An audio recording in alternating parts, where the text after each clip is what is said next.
তমা, এই তমা, আমি বেঁচে আছি না মরে গেছি? কিচ্ছু হয়নি তোমার। হ্যাঁ, আপনি তো ফাজিল কেন? দেখে চলতে পারেন না? চলো তো চলো, বখাটে পোলাপানে এগুলি, আক্কেল জ্ঞান নাই কোনো।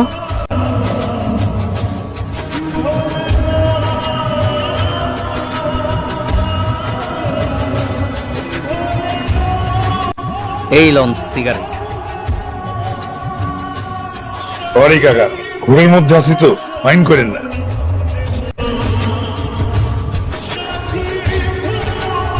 ও যে আমার প্রেমের প্রিয় নবী, তাহলে ফান টু খাম।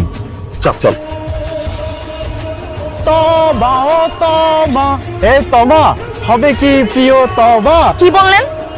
আম্মু প্রিয় তবা না তো, ওই যে আম্মু বন্ধু, হ্যাঁ প্রিয় তবার কথা কইছি।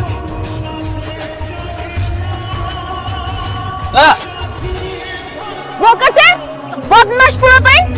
চলো তো চলো চলো। বাবা, জি বাবা। আগামী শুক্রবার বাসায় গেস্ট আসবে, কিছুদিন অন্য কোথাও যাবি না, বাসায় থাকবি। তুমি ওকে সব খুলে বলো। আচ্ছা ঠিক আছে। আরে শুন না, খুব ভালো একটা পাত্র পাওয়া গেছে, তোর বাবার কলিগের ছেলে, লন্ডনে স্কলারশিপ হয়েছে, যাওয়ার আগে বিয়ে করে যাবে। আমার যা খুশি লাগতেছে। কিন্তু মা, আমি তো এখন বিয়ে করব না, আগে আমি পড়াশোনা শেষ করি।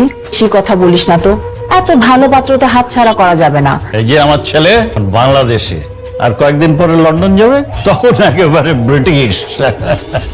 তো এই জয় সাহেব, জি। ছেলেকে আমার লন্ডন পাঠাতে তো অনেক টাকা খরচ হবে। হ্যাঁ, এই ধরুন নিয়ার অ্যাবাউট 25 লাখ। এটা নিয়ে কি আপনারা কিছু ভেবেছেন? হ্যাঁ, আপনি এই ব্যাপারটা নিয়ে একদম টেনশন করবেন না। আপনি শুধু টাকা থেকে পাঠানোর ব্যবস্থা করেন। 20 লাগে, 30 লাগে, 50 লাখ টাকা লাগে, যা খরচ হবে টোটাল দায় দায়িত্ব আমার। আমার একমাত্র মেয়ের ফিউচার বলে কথা।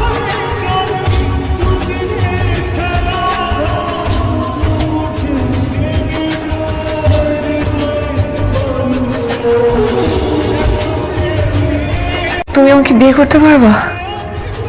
তুমি তো সুখী আমার অক্সিজেন, নিঃশ্বাস হয়ে তোমার বাঁচা রাখো। তোমাকে ছাড়াই কদিন আমি মৃত্যু যন্ত্রণা পেয়েছি। তোমার জন্য আমি সব করতে পারবো, সব। তুমি তুমি আমাকে আজকে বিয়ে করতে পারবা?